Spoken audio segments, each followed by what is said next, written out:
Amém, irmãos?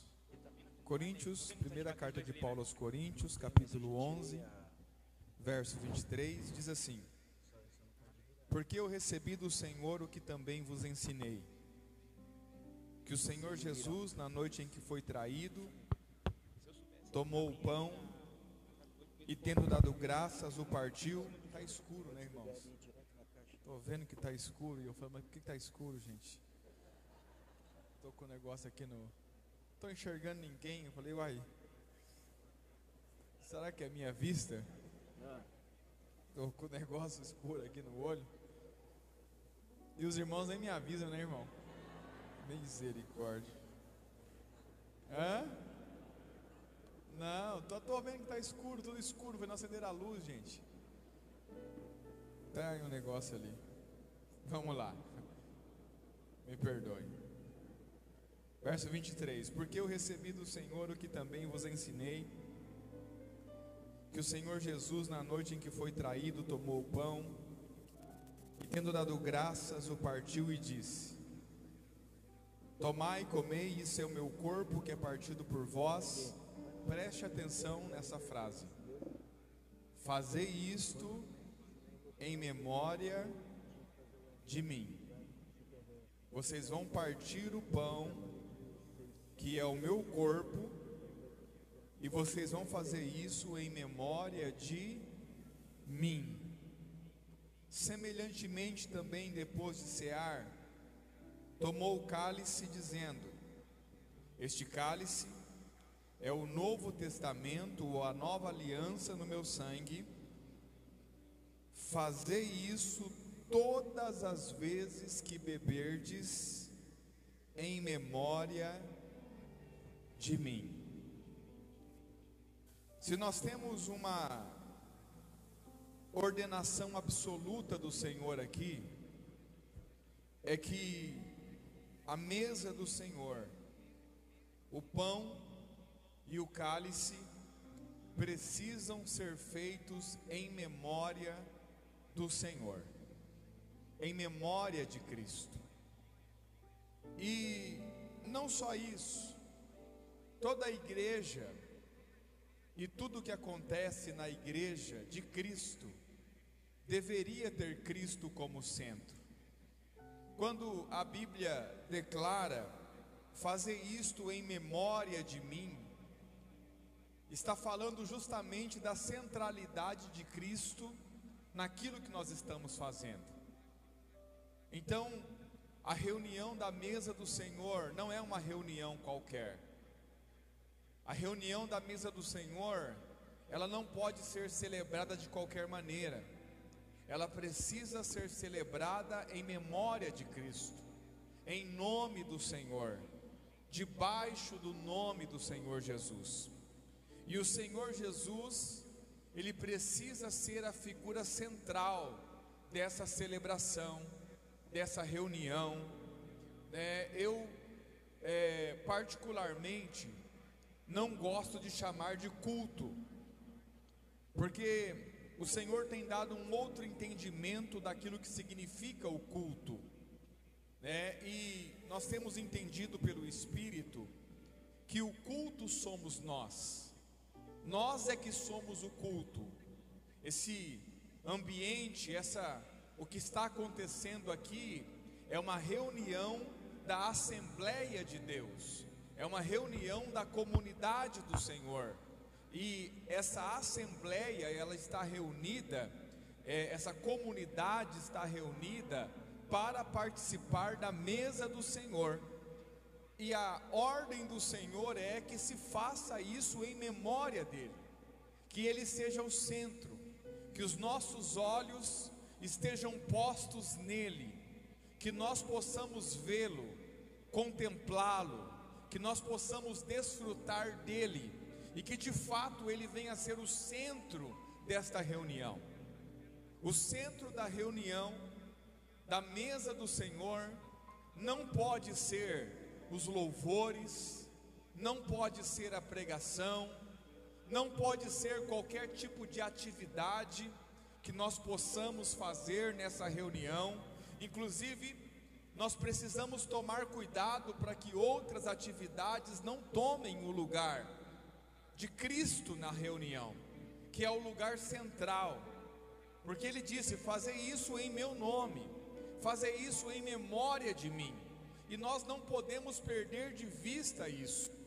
O autor aos Hebreus, se você puder abrir sua Bíblia comigo, e eu quero usar o livro de Hebreus como base para aquilo que eu vou falar. Hebreus, no capítulo de número 12, a partir do verso de número 1. Hebreus capítulo 12, verso de número 1.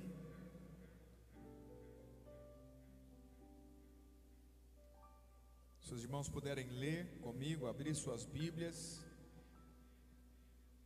Ele vai dizer assim: portanto, nós também, pois que estamos rodeados de uma tão grande nuvem de testemunha, deixemos todo o embaraço e o pecado que tão de perto nos rodeia. E eu quero que você preste atenção nessa frase: e corramos com paciência ou com perseverança a carreira que nos está proposta. Corramos com perseverança a carreira que nos está proposta.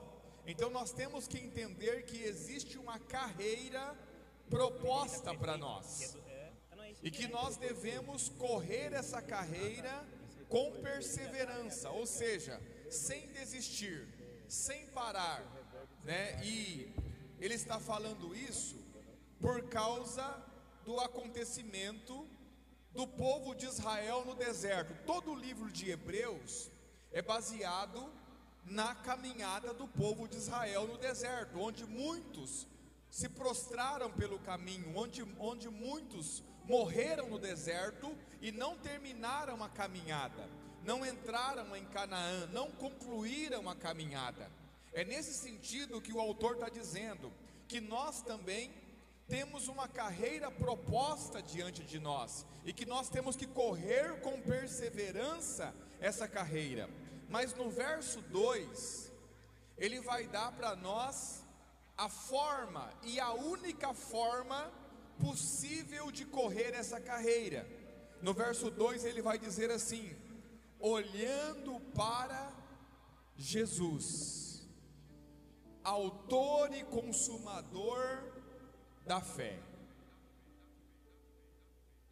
Correi com perseverança, com paciência, a carreira que nos está proposta. De que forma? Olhando para Jesus, o autor e o consumador da nossa fé. Eu falei isso com os irmãos algumas semanas atrás, né, sobre o paralelo que existe entre o povo de Israel no deserto, que tinha como objetivo Canaã, a boa terra, a promessa que Deus fez a eles, conosco.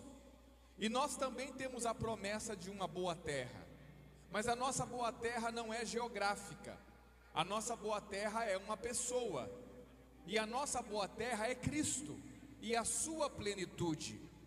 A ideia, irmãos, é que quando o povo de Israel entrasse em Canaã eles seriam supridos com tudo aquilo que eles precisavam. O Senhor vai dizer que eles habitariam em casas que eles não edificaram, que eles morariam em cidades que eles não edificaram, casas que eles não encheram, eles comeriam de vinhas e olivais que eles não plantaram, eles beberiam água de poços que eles não cavaram.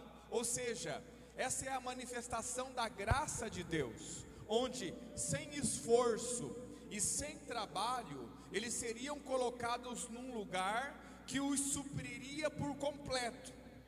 Da mesma forma, a nossa Canaã, a nossa boa terra, que é Cristo, porque quando nós estamos em Cristo, nós temos tudo, tudo está em Cristo. Então, nós não precisamos de muitas promessas de Deus, nós precisamos de uma única promessa de Deus, e a única promessa de Deus que nós precisamos é alcançar a Cristo, é ganhar a Cristo. Por isso que o apóstolo Paulo vai terminar sua vida dizendo Eu abro mão de todas as coisas para que eu possa ganhar a Cristo. E aí a gente fala assim, olha, Paulo é meio inocente no seu falar, porque ele está abrindo mão de tudo para ganhar a Cristo. O que as pessoas não entenderam é que em Cristo está todas as coisas. E quando Paulo diz que abre mão de todas as coisas para ganhar a Cristo, na verdade ele está abrindo mão de coisas insignificantes para ganhar coisas que importam. Porque em Cristo está toda a plenitude da divindade. Tudo aquilo que Deus é, tudo aquilo que Deus pode, tudo aquilo que Deus pode fazer, está em Cristo. Paulo vai dizer aos Efésios que nele habita todas as bênçãos espirituais nas regiões celestiais em Cristo. Tudo aquilo que nós precisamos, tudo aquilo que nós almejamos, tudo aquilo que falta em nós está em Cristo. Portanto, se nós temos a Cristo, nós temos tudo. Quando o apóstolo Paulo fala na carta aos Filipenses que ele tudo pode em Cristo que o fortalece, ele não está falando como um coitadinho, como alguém que diz assim, olha, vai me faltar tudo, não vou ter nada, mas tá bom, eu tenho a Cristo, então eu vou me agarrar com Cristo aqui, e vou ficar passando necessidade, vou ficar sofrendo, porque eu tenho, não é isso que ele está dizendo. Ele está dizendo assim, ó, eu tudo posso em Cristo que me fortalece, porque em Cristo eu tenho tudo. Todos os tesouros da sabedoria e do conhecimento habitam em Cristo, segundo Paulo diz em Colossenses. Então, Cristo é a nossa boa terra, Cristo é o lugar que nós temos que chegar, Cristo ser formado em nós, nós alcançarmos a maturidade, nós chegarmos à plenitude de Cristo, irmãos, é o alvo da nossa fé. Nós muito falamos sobre a carreira cristã, nós muito falamos sobre a caminhada cristã, e há pessoas que de forma errada e pessoas que muitas vezes estão enganadas, dizem assim, eu já tenho 10 anos de caminhada cristã. Só que a caminhada cristã, ela não é contada pelo tempo que você tem de conversão. A caminhada cristã, ela é contada pelo tempo que você tem de amadurecimento e o quanto você já se parece com Cristo. Então, há pessoas que têm 10, 15, 20, 30 anos de conversão, mas não deu um passo na fé ainda. E há pessoas que estão há pouco tempo reunindo com a igreja e que já caminharam bastante em direção ao objetivo. E qual objetivo isso? Até que todos cheguemos à plenitude da estatura de Cristo. Até que todos cheguemos, fala de um caminho que nós estamos traçando. Cheguemos onde? Qual é o lugar? Cheguemos na Jerusalém celestial? Não, cheguemos em Cristo, na plenitude da estatura de Cristo. Ou seja, nós estamos caminhando para Cristo. E se nós não estamos amadurecendo, se nós não estamos ganhando a Cristo, no linguajar aqui do apóstolo Paulo, que eu tomo emprestado, eu abro mão de todas as coisas para que eu possa ganhar a Cristo. Nós não estamos nessa carreira, nós não estamos nessa caminhada, nós estamos parados ou retrocedendo. E aí ele vai dizer que nós temos que percorrer com paciência ou com perseverança essa carreira, e nós não podemos cometer o erro que o povo de Israel cometeu. Qual foi o erro que o povo de Israel cometeu? Quando eles chegaram diante da terra, e eles por conta própria enviaram os espias para espiar a terra, e eles viram que lá tinha gigantes, cidades fortificadas, exércitos bem armados. Eles tiram os olhos da promessa de Deus que era a terra, e eles colocam os olhos nos inimigos. Então eles voltam, aqueles espias, e começam a difamar a terra.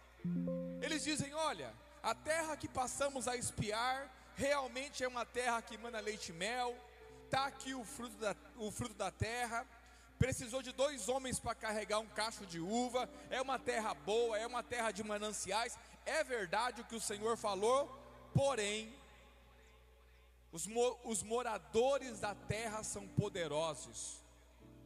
Nós vimos lá os filhos de Anak, os descendentes de gigante.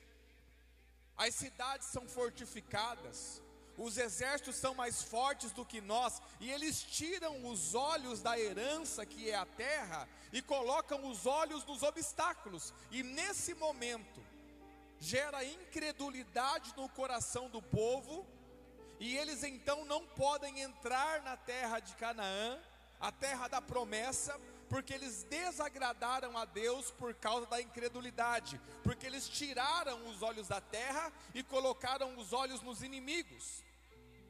O que o autor aos Hebreus está dizendo aqui é a mesma coisa. Nós também temos uma carreira a ser percorrida, nós temos que percorrer essa carreira com perseverança. A nossa terra prometida é Cristo, é a plenitude de Cristo, e só existe uma forma de nós concluirmos a carreira, se nós colocarmos os olhos no Senhor Jesus, que é o autor e o consumador da nossa fé. Não olhar para a esquerda, não olhar para a direita, não olhar para os problemas, não olhar para as dificuldades, não olhar para os gigantes, não olhar para o exército que se levanta, continuar olhando para Cristo. Manter os olhos fixos em Cristo. Nós temos um bom exemplo disso, né? O apóstolo Pedro, quando Jesus vem andando sobre as águas, e Pedro diz: olha, deixa eu ir ter contigo, e o Senhor diz: vem, e ele começa a andar sobre as águas também, mas de repente vem um vento, e a Bíblia diz que ele tirou os olhos de Jesus, e começou a prestar atenção no vento, e então ele começa a afundar, e isso reflete a nossa carreira cristã. Quando nós tiramos os olhos de Cristo, irmãos, nós afundamos. Quando nós tiramos os olhos de Cristo, nós vamos começar a viver religiosidade e não a essência do Evangelho. Quando nós tiramos Cristo do centro da reunião, nós não vamos viver o Evangelho. O Evangelho só existe se Cristo for o centro das nossas reuniões, porque tudo é por Ele e para Ele, tudo pertence a Ele. Ele é o primeiro para que Ele tenha primazia em tudo, como diz o apóstolo Paulo aos Colossenses. Nós temos que entender, irmãos, que Cristo precisa estar no centro, e que os nossos olhos precisam estar fixos em Cristo.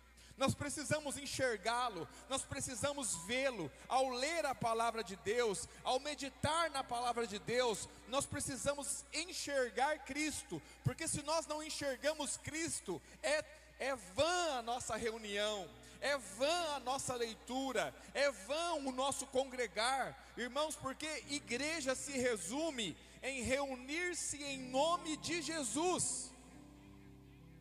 Como ele diz: onde estiverem 2 ou 3 reunidos em meu nome, eu ali estarei. E aí, irmãos, sabendo disso, o diabo começa a nos dar motivos para reunir, que não o Senhor Jesus. Então nós reunimos porque é bom ter comunhão, nós reunimos porque é época de nós celebrarmos 10 anos da morada. Nós reunimos porque afinal de contas nós temos que prestar contas a Deus. Então, para desencargo de consciência, no domingo eu tenho que ir na reunião. Nós reunimos porque alguém está nos obrigando a estar aqui. E aí começamos a ter muitos motivos para reunir, que não o nome do Senhor. E isso faz com que nós perdamos a essência da reunião, que é o nome do Senhor Jesus, poder enxergá-lo, poder vê-lo, poder entendê-lo, poder desfrutar de quem Ele é, em cada detalhe da sua riqueza.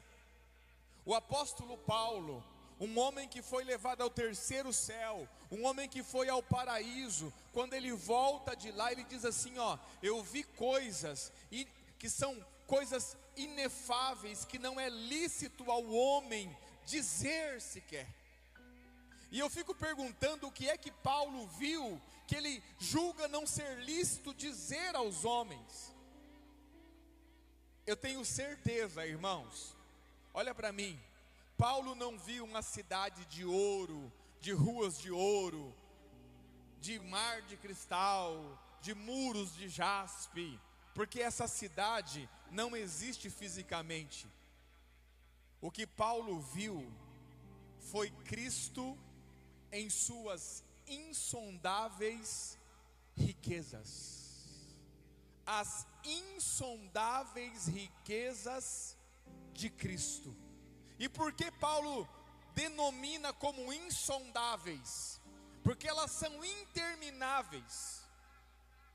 Essa vida inteira e a eternidade inteira não vai ser suficiente para que nós possamos conhecê-lo por completo, entendê-lo por completo, porque Ele é tão grande, Ele é tão sublime, Ele é tão maravilhoso, e há tantos aspectos da sua pessoa, irmãos, que as eras futuras não serão suficientes para que nós possamos conhecê-lo por completo. E muitas vezes estamos nós aqui perdendo tempo e não colocando os nossos olhos nele, e não enxergando ele, e não vislumbrando ele, e não olhando para ele, e não nos reunindo em nome dele, e não partindo pão em memória dele. Porque se existe um sentido, e se existe um significado para nós sermos igreja, esse sentido e esse significado se chama Jesus Cristo, o nosso Senhor. Não há outro motivo. E eu quero convidar os irmãos para fazer uma leitura simples da carta aos Hebreus, a partir do capítulo de número 1. E isso não é uma pregação, mas que sirva para você como um momento pedagógico, para que você, de alguma forma, sem pretensão alguma, aprenda a ler a Bíblia enxergando Cristo. Em cada texto, em cada palavra, em cada versículo. Quem é Jesus?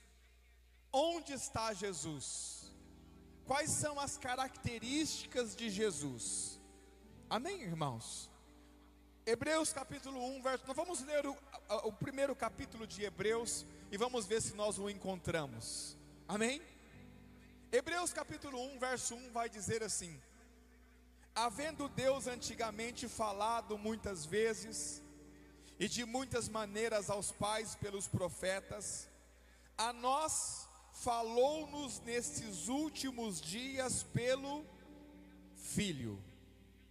Havendo Deus falado antigamente, muitas vezes e de muitas maneiras aos pais, através dos profetas, a nós falou-nos nestes últimos dias pelo Filho. Quem é Jesus? Olhe para mim. Jesus é aquele através de quem Deus fala. Aonde está Jesus? Ele é aquele através de quem Deus fala. Deus não pode falar senão pelo Filho. Ele é o meio pelo qual Deus pode falar com a igreja. Você entende isso? Sem Cristo, nós estaríamos absolutamente surdos à voz de Deus, porque Ele é aquele por quem Deus fala. O falar de Deus é por meio dele. Então nós temos aqui uma característica de quem é Cristo. Quem é Cristo? Aquele por quem Deus fala. O falar de Deus é por meio de Cristo. Será que isso é importante? Será que o Senhor Jesus é importante em uma reunião? Se Ele é aquele por quem Deus fala, se Ele é aquele através de quem Deus fala, qual é a importância dele nessa reunião? Porque se Ele não estiver aqui, Deus não poderia falar conosco, porque Ele é aquele através de quem Deus fala. Amém, irmãos? Vamos continuar lendo, verso 2. Quem é Jesus? Quem é esse que nós temos que manter os nossos olhos fixos nele? O verso 2 diz: a quem constituiu herdeiro de tudo. O que significa tudo para você? Tudo é tudo. Ele é o herdeiro de tudo. Tudo que há nos céus, tudo que há na terra e tudo que há debaixo da terra pertence a Ele. Paulo aos Efésios, no capítulo 1, verso de número 9 e 10, diz que Deus vai congregar todas as coisas em Cristo. E por que Deus vai congregar todas as coisas em Cristo? Porque tudo é dele. Ele é o herdeiro de todas as coisas. E sabe o que é mais interessante de compreender? Quando nós lemos Romanos capítulo 8, nós vamos entender que nós fomos feitos um com Ele. Então, se Ele é o herdeiro de todas as coisas, nós também herdamos todas as coisas juntamente com Ele. Porque nós somos herdeiros de Deus com Ele e co-herdeiros com Cristo. O céu é dele, a terra é dele, os homens são deles. Tudo que existe, tudo que foi criado, o universo, os universos possíveis, se é que existe mais de um universo, tudo pertence a Ele, tudo é dele, tudo está no controle dele, tudo foi entregue a Ele, tudo foi dado a Ele, Ele tem todas as coisas. Esse é Jesus. Quem é Jesus? O herdeiro de todas as coisas. E ele continua, não é só isso. Ele é o herdeiro de tudo, por quem fez também o mundo. Se o mundo existe, é por causa de Jesus Cristo. Porque o mundo foi feito por meio dele. Estamos aqui respirando. Tem ar para respirar. Sabe quem fez o ar? Ele. Sabe quem criou as plantas? Ele. Tem um lago ali fora. Tem água. Sabe quem fez a água? Ele. O universo, cada estrela com o seu nome. O sol, a lua, as estrelas, a vida humana, o corpo humano com essa perfeição e essa perplexidade que é o corpo humano. Perfeito. Onde tudo funciona perfeitamente. O seu coração está batendo desde o dia que você nasceu, bombeando sangue em todas as veias do seu corpo. Sabe quem fez isso? Ele. O seu cérebro, com a capacidade de pensar. Sabe quem fez isso? Ele. Os anjos, os seres celestiais, todo o universo foi feito por Ele. Quem é Jesus? É aquele através do qual, por meio do qual Deus fez todas as coisas, através do qual Deus criou o mundo, e o mundo aqui é o cosmos, é tudo que existe. Esse é Jesus. Quantos? Amém? Ele é aquele através de quem Deus fala, Ele é o herdeiro de todas as coisas, Ele é aquele através de quem Deus fez o mundo. Verso 3. Quem é Jesus? O qual, sendo o resplendor da glória e a expressa imagem da sua pessoa. Deus é Espírito, e como Espírito não pode ser visto pelo homem, mas Deus tem uma imagem, e Deus tem uma expressão exata, e a expressão exata de Deus é Jesus. O resplendor, se você pudesse ver o resplendor da glória de Deus, se você olhasse e visse o resplendor da glória de Deus, o que é que você enxergaria? Jesus, porque Ele é o resplendor da glória e a exata expressão da imagem de Deus. O que é que nós veremos na glória? Tem crentes que pensam assim: veremos 3 lá, assentados no trono, o Pai, o Filho e o Espírito Santo. Não, porque Deus é um. O que nós veremos é o Filho, Jesus Cristo, porque Ele é a expressão exata da pessoa de Deus. Toda a plenitude da divindade habita corporalmente nele. É o Filho que é o rosto da divindade, é o Filho que é a expressão da divindade, é Jesus Cristo que expressa a divindade. Nós não veremos a Deus, nós não veremos o Espírito Santo, nós veremos o rosto de Jesus Cristo, porque Ele é a exata expressão da imagem de Deus, Ele é o resplendor da glória de Deus. Esse é Jesus Cristo. Quem é Jesus? E aí o autor vai dizer assim: e sustentando todas as coisas pela palavra do seu poder.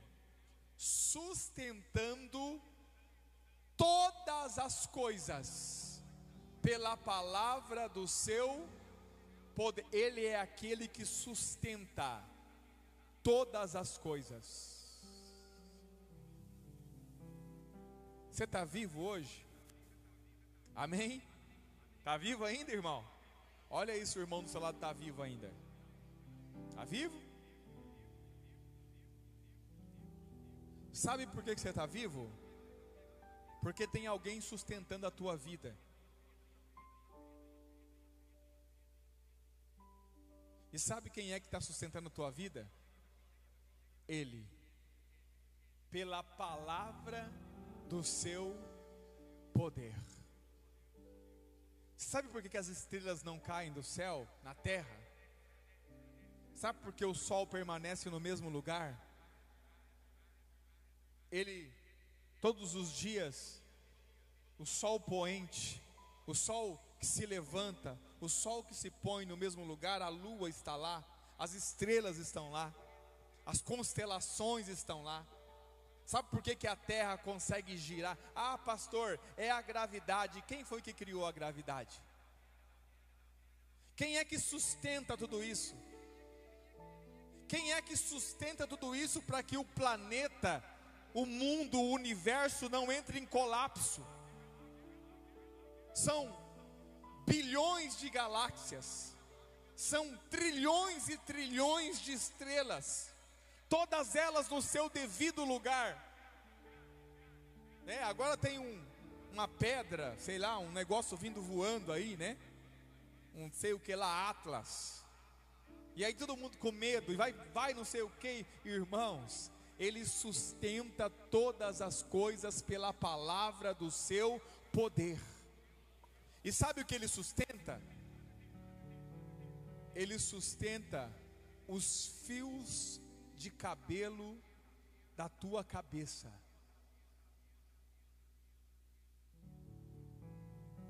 Porque não vai cair um fio de cabelo da tua cabeça, se não for pela vontade dele. Tem alguns aí que ele já liberou para cair, mas tem outros que ele está preservando. Mas se caiu, foi porque ele disse: fio de cabelo, pode cair. Quantos estão aí? Porque ele sustenta todas as coisas pela palavra do seu poder. Quem é Jesus? É aquele que mantém o planeta em ordem. É aquele que sustenta tudo com a palavra do seu poder. Por que temeremos, irmãos? O que temeremos? E ainda queremos buscar solução em política, queremos buscar solução na economia, queremos buscar solução em homens, sendo que nós temos a Cristo Jesus, que tudo sustenta pela palavra do seu poder. Esse é Jesus. Não é aquele que se apresenta em muitos lugares pendurado em uma cruz, dilacerado. Ele não está mais na cruz, ele está no trono. E ele governa, com poder e com justiça, e ele sustenta tudo pela palavra do seu poder, e não há nada que saia do controle dele.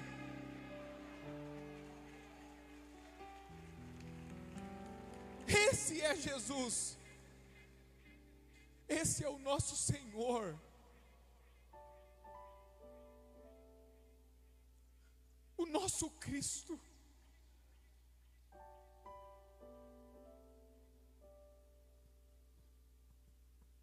É para Ele que nós temos que olhar. Essa reunião é para Ele.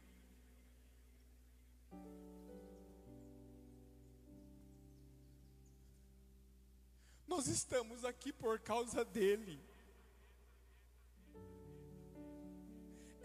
Talvez você não perceba, mas é Ele que tem atraído o teu coração. É Ele que tem conquistado os teus afetos. É Ele que tem te chamado.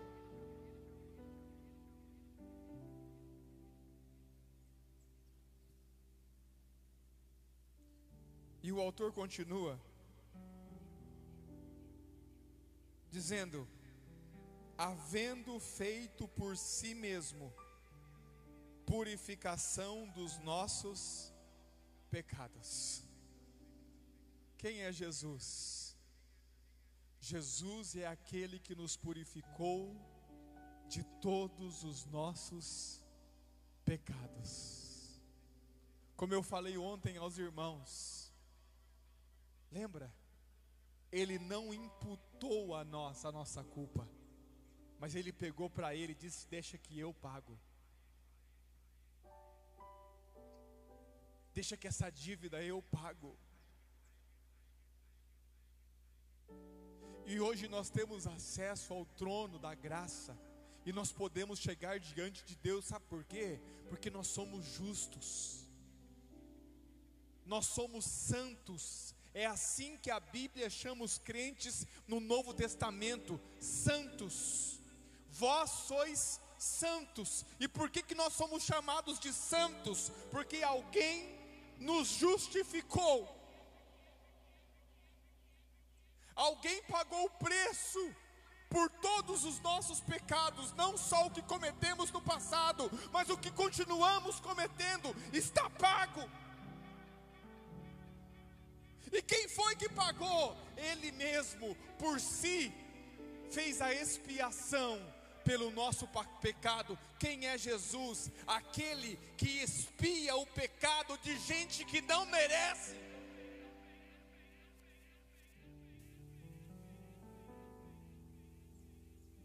De pessoas que muitas vezes nem sequer conseguem se reunir em nome dEle. De pessoas que se esquecem de quem Ele é e fica brincando de religião, fica brincando de culto, e saímos dizendo: esse culto foi bom, esse culto foi ruim, o louvor hoje foi uma maravilha, hoje eu gostei muito, a palavra falou comigo, mexeu com as minhas emoções. E Cristo, irmãos? E Cristo? Porque a reunião não é para nós, a reunião é para Ele. Ele é que tem que ser exaltado, Ele é que tem que ser levantado, e os nossos olhos têm que estar fixos nele. Quem é esse Jesus? É aquele que por si mesmo fez expiação pelos nossos pecados.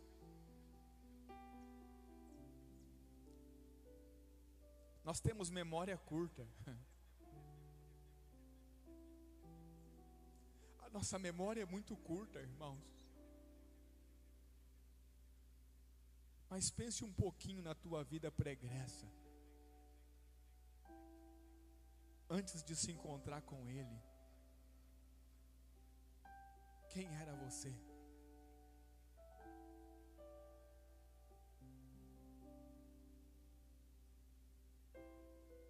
Quem eu era? E aonde estaria, se é que estaria ainda, se não fosse Ele?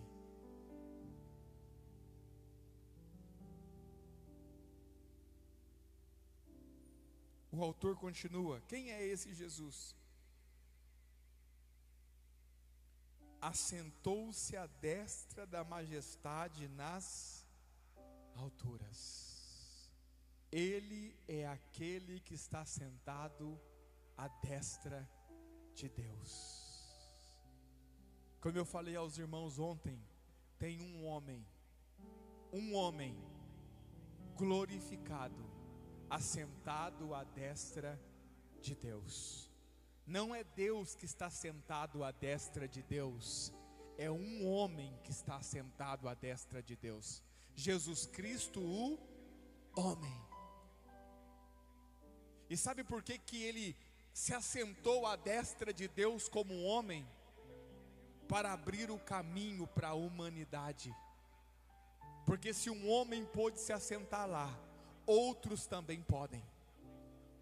A porta que estava fechada, o jardim que se fechou para o homem, o paraíso que se fechou para o homem por causa do pecado de Adão, foi aberto. Não o mesmo caminho, um novo e vivo caminho, aberto pela sua carne e pelo seu sangue. O caminho que Ele nos consagrou, consagrou significa entregar para sempre, é um caminho que nunca mais será fechado. E Ele, como homem, mesmo que os anjos não o reconheceram, quando o salmista canta dizendo: levantai, ó portais eternos, porque entrará o Senhor da glória. Os anjos perguntam: mas quem é esse? Quem é esse Senhor da glória? Porque aqui nenhum homem nunca entrou, o caminho está fechado. Tem querubins que guardam, tem uma espada flamejante. E aí alguém diz: a espada já transpassou a alma dele e não achou pecado. E os anjos que o acompanham gritam de novo: levantai, ó portais eternos, porque entrará o Senhor da glória. Tá, mas quem é esse Senhor da glória? O Senhor poderoso nas batalhas. Por que poderoso nas batalhas? porque ele já tinha vencido todo principado, potestade, hostes, e já tinha pisado na cabeça da serpente. Ele vinha de uma guerra, ele é o Senhor da guerra. E os anjos não estamos entendendo. E os anjos gritam: levantai, ó portais eterno, porque o Rei da Glória vai entrar. E quando eles chegam, levam ele até o ancião de dias. E ele está diante do Pai, um homem diante do Pai. Porque Deus deu a terra aos homens, e apenas um homem poderia comprar a terra. Salmo 115, verso 16: os céus são os céus do Senhor, mas a terra Ele entregou aos filhos dos homens. Deus tem um livro na mão, selado com 7 selos. Que livro é esse? A escritura da terra. Ninguém poderia tocar e nem olhar para ele, porque não havia homem digno. E quando ele chega diante do ancião de dias,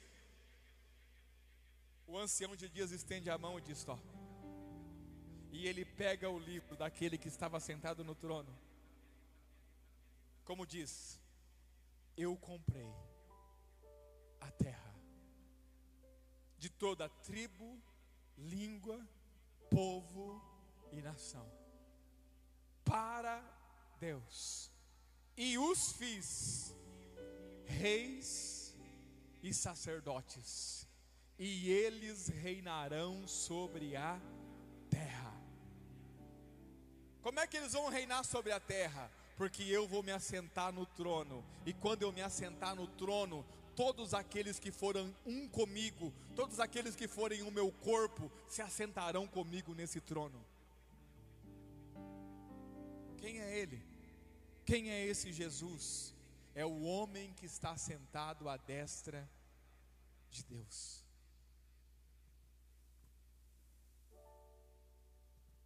Está conseguindo enxergar Jesus em Hebreus?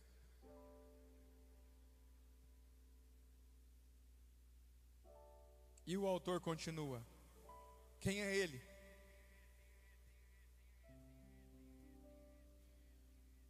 Feito tanto mais excelente do que os anjos.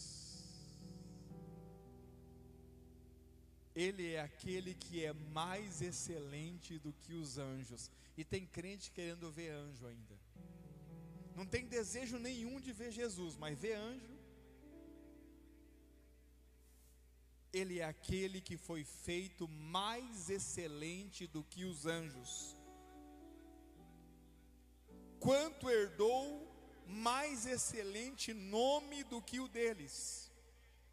Porque a qual dos anjos disse jamais: tu és meu filho, hoje te gerei. E outra vez eu lhe serei por pai, e ele me será por filho. Quem é ele? O Filho unigênito de Deus, que dá a Deus todo o prazer. Deus só tem prazer no seu Filho, Jesus Cristo. Sabe, irmãos, quando nós lemos o Salmo 18, e nós vemos a reação de Deus, no momento em que Jesus diz: Deus meu, por que me desamparastes? Porque desde a eternidade passada, eles nunca tinham se separado. Eles nunca tinham ficado distante um do outro. Eles nunca tinham ficado sem usufruir a presença do outro. Porque todo o prazer do Pai vem do Filho, e todo o prazer do Filho vem do Pai. Eu fico pensando, irmãos, né? E é só uma figura de linguagem, porque não dá para usar esse termo para Deus. Mas eu penso que Deus às vezes não entende como Ele nos deu o seu Filho e nós não nos importamos com Ele. Como Ele nos deu o seu Filho e para nós isso não significa quase nada. Como Ele nos deu o seu Filho e nós estamos distraídos com coisas igrejeiras, ao invés de estarmos olhando para o Filho. o Filho que dá todo o prazer ao Pai. Como que nós podemos desprezar aquele a quem Deus não despreza? Como nós podemos desprezar aquele a quem Deus deseja ardentemente? E no Salmo 18 a Bíblia diz que quando o Senhor disse: por que me abandonastes? A Bíblia diz que Deus montou nas asas do vento, e Ele desceu à terra, embaixo dos seus pés escuridão, dele saía raios, trovões, e Ele veio. Onde estava o seu filho? Nas regiões baixas da terra, morto.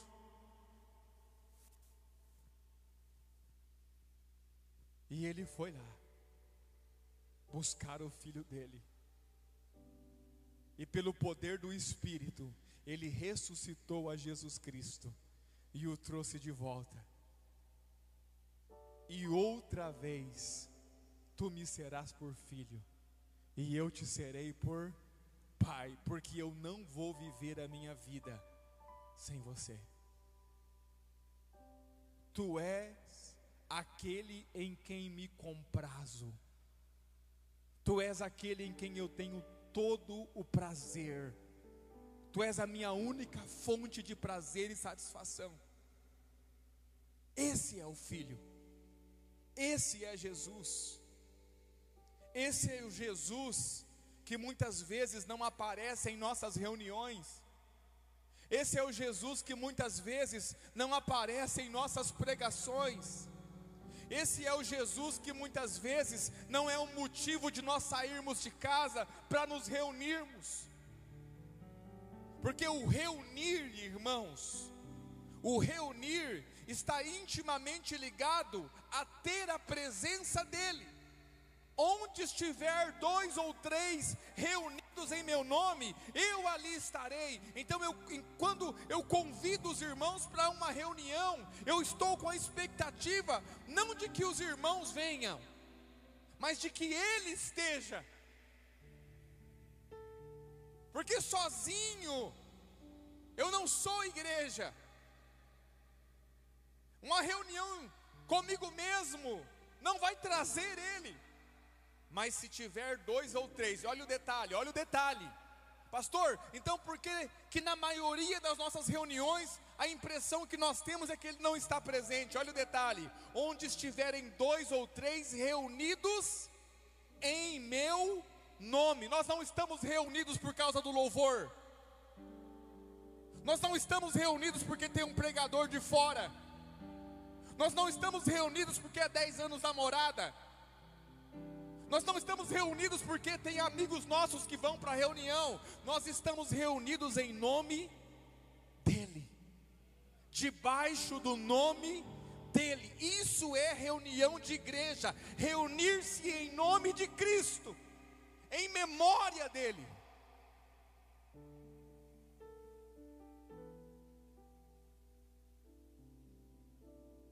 Quem é esse Jesus? Ele continua dizendo: introduzindo no mundo o primogênito, diz: todos os anjos de Deus o adorem. Ele é aquele que é adorado por todos os anjos existentes. Todos os anjos de Deus, quando vem o Cordeiro, se prostram. Os 24 anciãos, quando vem o Cordeiro, se prostram, tiram da cabeça as suas coroas e lançam aos pés dele, oferecendo a ele a maior honra que eles podem oferecer, que são suas coroas, é o símbolo do governo que eles têm sobre a terra. Todos os anjos o adoram, todos os anjos o adoram. Estamos falando de anjos poderosíssimos, como Miguel, o arcanjo de guerra. Estamos falando de Gabriel, o anjo mensageiro. Estamos falando daquele anjo que sozinho, em uma noite, matou 185 mil homens. Este anjo, quando vê Jesus, se prostra. A palavra adorar é se prostrar, e o adora, dizendo: Santo, Santo, Santo. Honra, glória e poder ao Cordeiro que foi morto, mas viveu. Os anjos o adoram, mas a igreja dele, muitas vezes, prefere cantar músicas almáticas, que falam de seus próprios sentimentos. E eu tenho que dar uma beliscada, irmão, porque não dá para passar. Os anjos o adoram. Olha Apocalipse. Quais são as canções? E cantavam um novo cântico ao Cordeiro, dizendo: honra, glória, poder, majestade, domínio ao Cordeiro. Nossas canções: você é precioso, mais fino que o ouro de Ofir.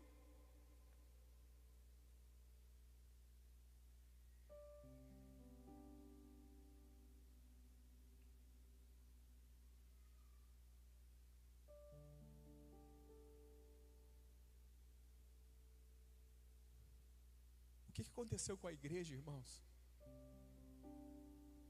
Onde foi que nós nos perdemos? Onde foi que Cristo deixou de ser o centro? Em que lugar nós nos perdemos? Em que lugar o nosso ego tomou conta, a ponto de nós não entendermos que Cristo é o centro, Ele é o cabeça, e a Ele tem que ser dada toda a glória, toda a honra, todo o louvor.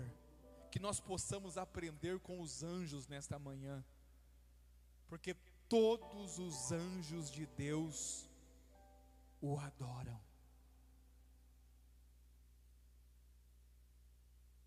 Olha que interessante. Sabe quem é que está incluído nesse todos os anjos de Deus? Satanás e os seus demônios. Quando Jesus chegou, atravessando o lago de Genezaré, o mar da Galileia, e ele chega em Gadara, o que aqueles demônios que estavam naquele homem gadareno fizeram? Você lembra do texto? Se prostraram aos seus pés e adoraram. Até os demônios o adoram. E a igreja não consegue cantar louvores, músicas e canções que exaltem o seu nome. Quem é Ele? É aquele que é adorado por todos os anjos.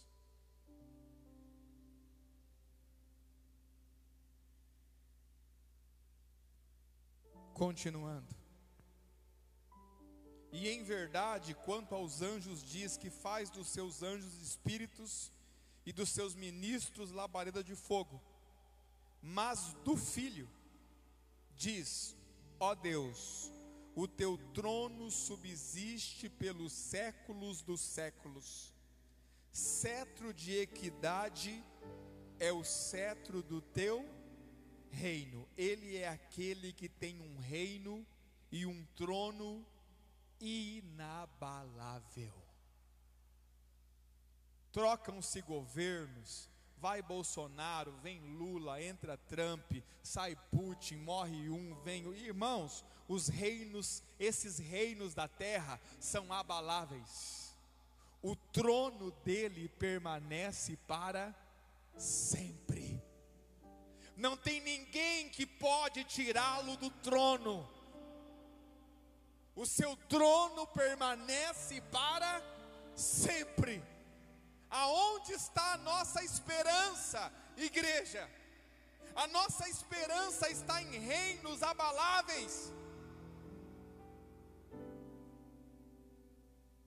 falo isso com o coração partido, irmãos. Eu falo isso com o coração partido. Mas se teve uma coisa boa que aconteceu, foi a derrota do Bolsonaro.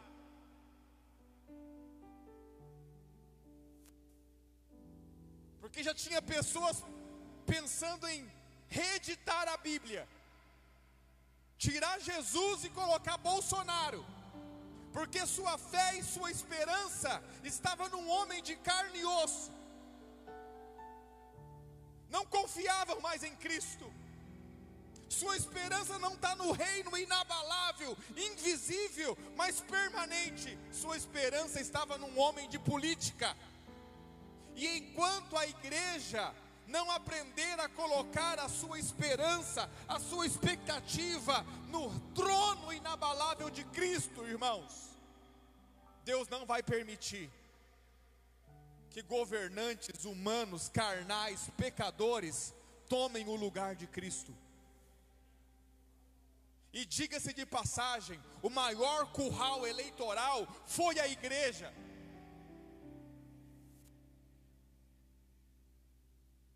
E os grandes pastores, os grandes nomes do nosso Brasil, se é que assim nós podemos chamar, foram os primeiros a se corromperem.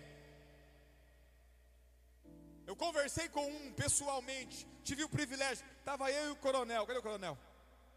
Estava eu e o coronel na mesa com um, o dia que o Bolsonaro veio em Balneário, e a conversa do irmão era mais ou menos assim: eu, toda semana vou na casa do presidente, eu janto lá, eu oro pela esposa dele, fiz uma campanha com ela. Não, porque eu só não vou sentar na mesa que ele está sentado porque eu não quero. Mas se eu quisesse eu ia lá sentar. E eu olhando assim disse: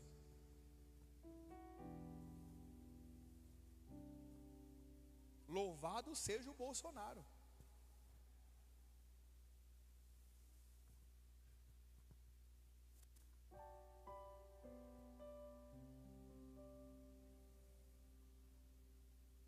Todas as vezes, irmãos, que nós substituímos Cristo por qualquer coisa, nos tornamos idólatras.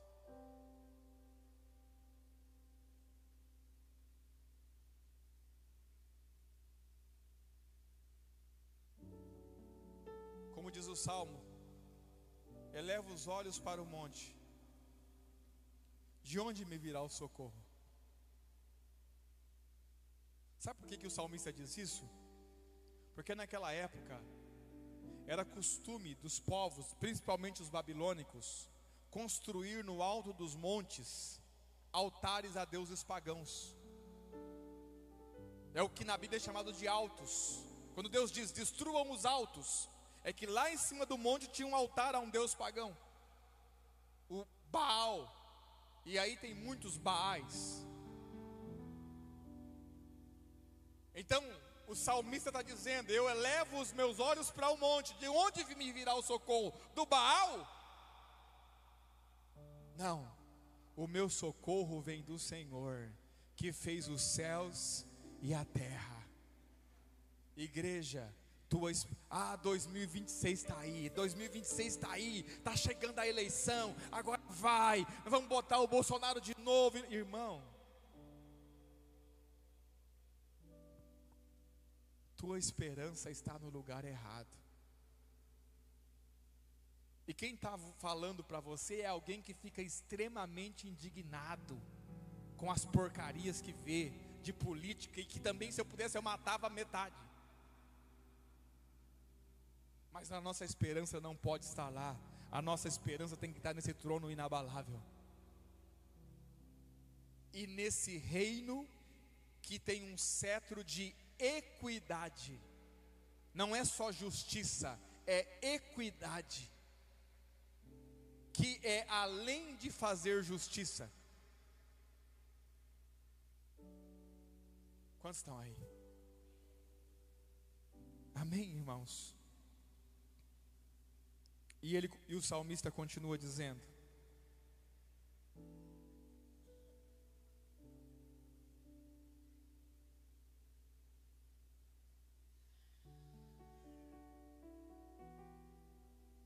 amaste a justiça e odiaste a iniquidade. Quem é Ele? Ele é aquele que ama a justiça e odeia a iniquidade.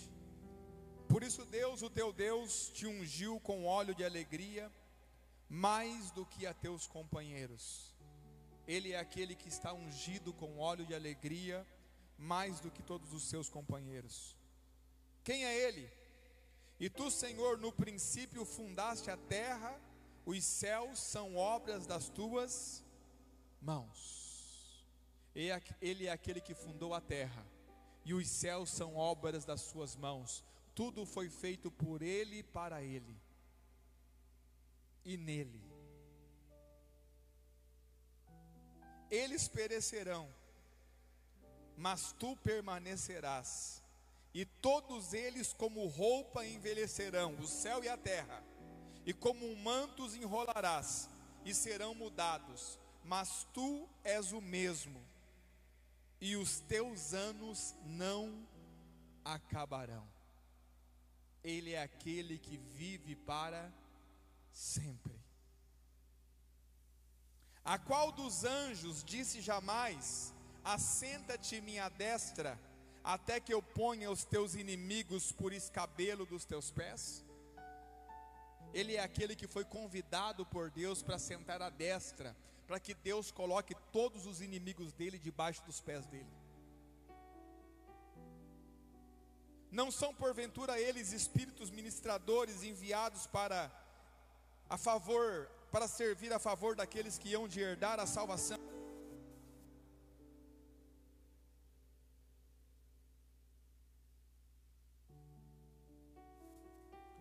Os irmãos estão aí?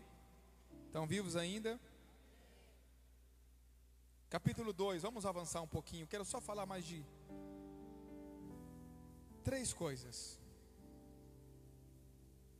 Capítulo 2, verso de número 10. Diz assim: porque convinha que aquele para quem são todas as coisas. Quem é Jesus? Aquele para quem são todas as coisas, e mediante quem tudo existe. Diante dele as coisas podem existir, sem ele nada do que foi feito se fez, trazendo muitos filhos à glória. Quem é ele, irmãos? É aquele que vai trazer muitos filhos à glória. Só existe uma esperança para nós de sermos levados à glória, e essa esperança se chama Jesus Cristo. Consagrar-se pelas aflições, o príncipe da salvação deles. Ele é o príncipe da nossa salvação. Essa palavra príncipe é capitão, é aquele que vai à frente, é o príncipe da nossa salvação. Jesus Cristo, irmãos, é o príncipe da nossa salvação. Sabe o que isso significa? Isso significa que sem Ele, todos nós íamos para o inferno. Sem Ele, nenhum de nós seríamos salvos. Sem Ele, não existiria o que nós poderíamos fazer para ser salvos.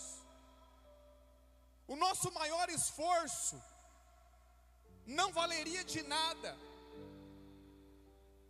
Sem Ele, estaríamos condenados ao inferno eternamente. É isso que significa. Esse Jesus que muitas vezes nós desprezamos na reunião, é o príncipe da nossa salvação, é o capitão da nossa salvação, é aquele que nos salvou, é aquele que nos garante a vida eterna com Deus. Você tem noção do que significa isso? Você que está aí sentado, ouvindo a palavra, achando que é bonzinho, todo arrumadinho, dizendo: olha, como eu sou crente, eu vim pela manhã participar da mesa do Senhor. Você iria para o inferno se não fosse Jesus Cristo.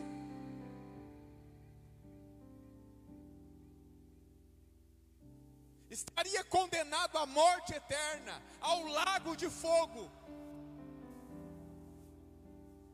Quem é esse Jesus, o qual nossos olhos têm que estar nele? O príncipe da nossa salvação. Fomos salvos por ele. Eu lembro perfeitamente, irmãos, o dia que ele me encontrou.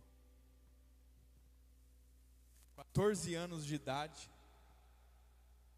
tinha arrumado uma briga na cidade e decidi matar um homem. Arrumei uma arma, época de carnaval, e eu disse: hoje eu vou matar esse cara. Falei: bom, não vou conseguir fazer isso de sangue frio, vou ter que aquecer o sangue, vou tomar uma. No caminho do bar, eu pensei assim: bom, minha família é sempre católica, sempre me ensinou a rezar. Disse: bom, eu vou cometer um pecado muito grande, tirar a vida de um homem. Aí me veio um pensamento: bom, já que eu vou tirar a vida de um homem, eu preciso primeiro pedir perdão a Deus. Olha o pensamento. Esse é pensamento de alguém que vai matar uma pessoa? Mas eu estava decidido a matar a pessoa. Bom, vou para a minha igreja, igreja católica. Eu estou indo, eu me lembrei no caminho de uma fala de um irmão que hoje já está com o Senhor. Falou assim para mim: olha, eu me converti na igreja dos crentes, eu passei a crente.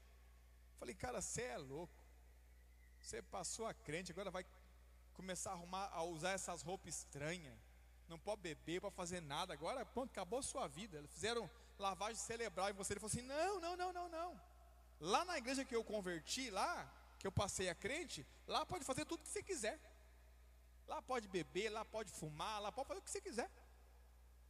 É diferente a igreja. E onde que é? É lá onde que era o cinema. Estou indo eu para a igreja católica. Pensei: bom, encontrei uma igreja para mim. Pode beber, pode fumar, pode se prostituir, pode fazer tudo. É para lá que eu vou. E aí eu lembro, cheguei. Tinha uma festa chamada Espirival. Quando eu chego na porta, uma mulher me pega pela mão, Imaculada, o nome dela, e fala: já falei para esses meninos. Eu era adolescente, tinha 14 anos. Menino, para não ficar aqui fora, seu lugar lá dentro. Saiu me arrastando assim pela mão, e eu indo assim, e me levou e me sentou do lado de dois velhinhos, corredores cheios, não tinha como sair.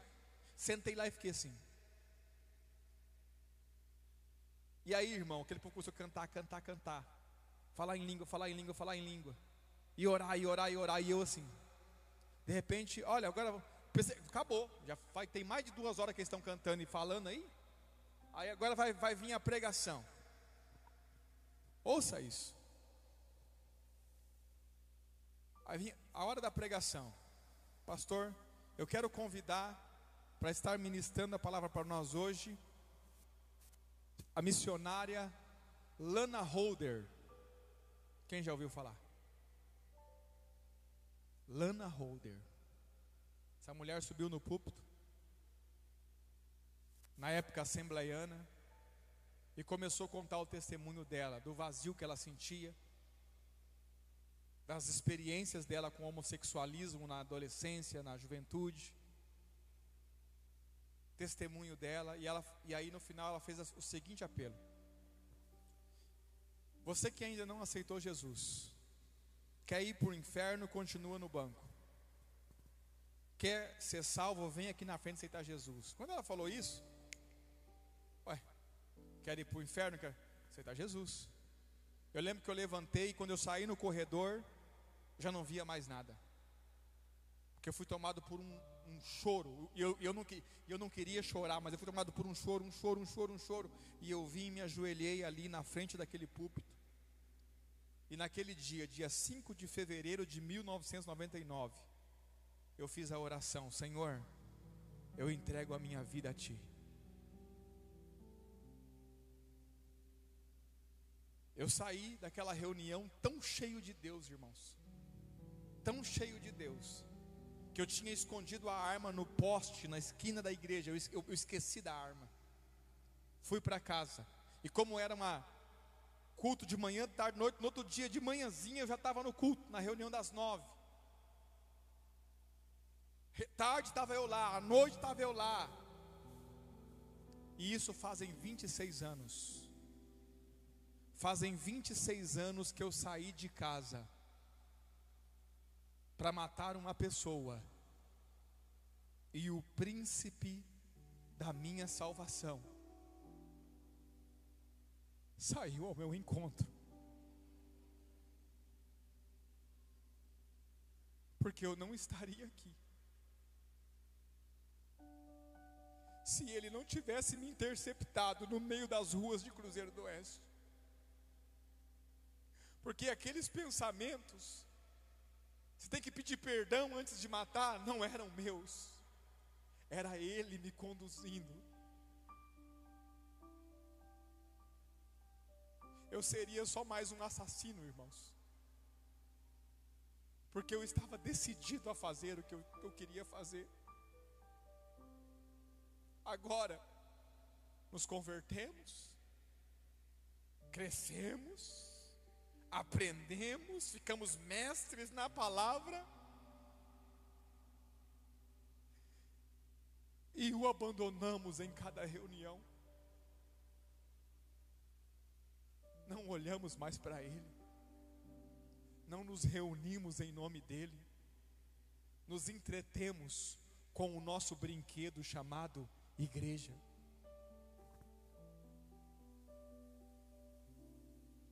E é tempo de nós voltarmos os nossos olhos para Ele. O culto é dEle, os louvores são dEle, a palavra é dEle, a reunião é dEle, nossa vida é dEle, o que fazemos é para Ele. Nós temos que vê-lo, irmãos, porque todos aqueles que não o enxergam não terminarão a carreira, porque só existe uma forma de terminar a carreira, é se os seus olhos estiverem fixos no autor e consumador da tua fé, Jesus Cristo, o nosso Senhor. E o que é que estamos fazendo aqui? Vamos comer o seu corpo e beber o seu sangue em memória dele.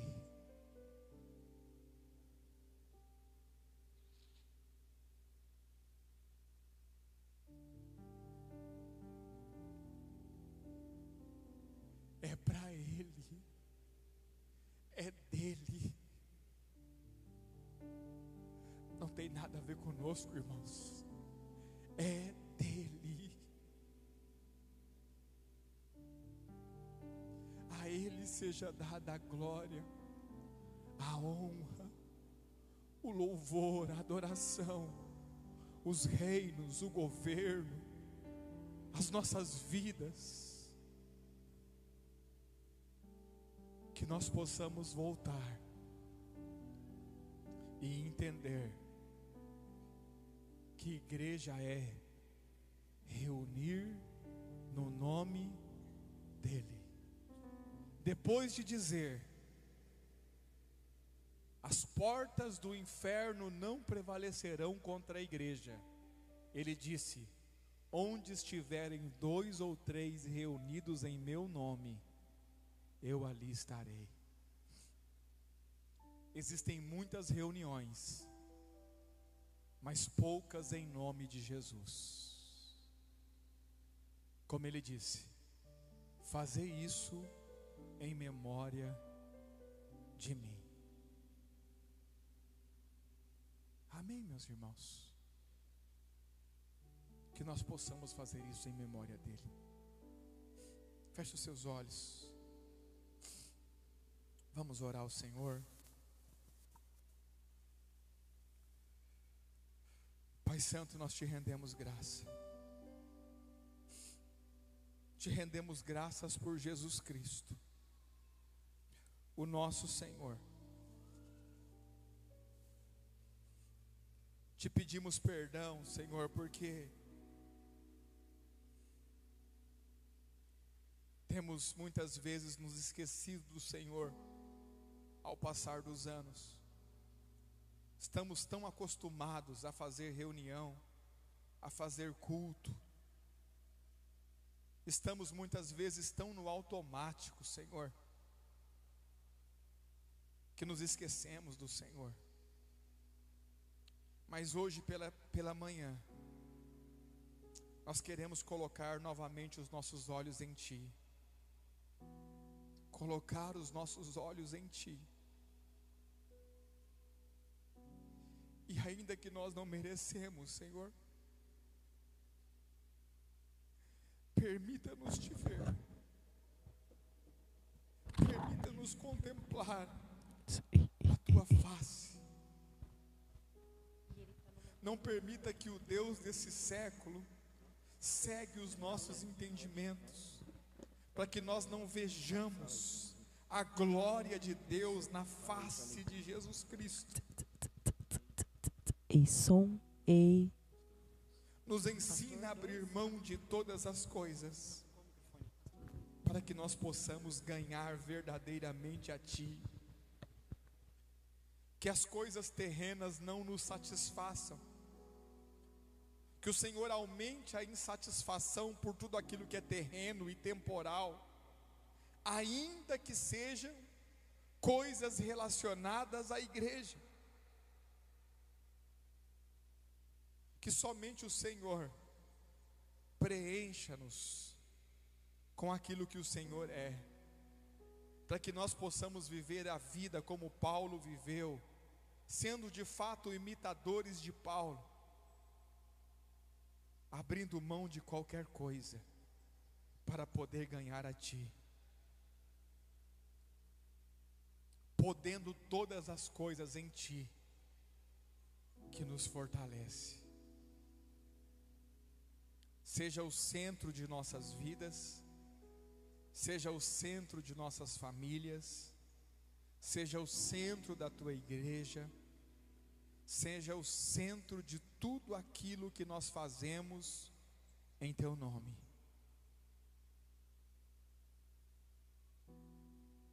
É o que nós Te pedimos, Senhor Jesus. É o que nós Te pedimos. Revela-te a nós. Revela-te a nós, Pai.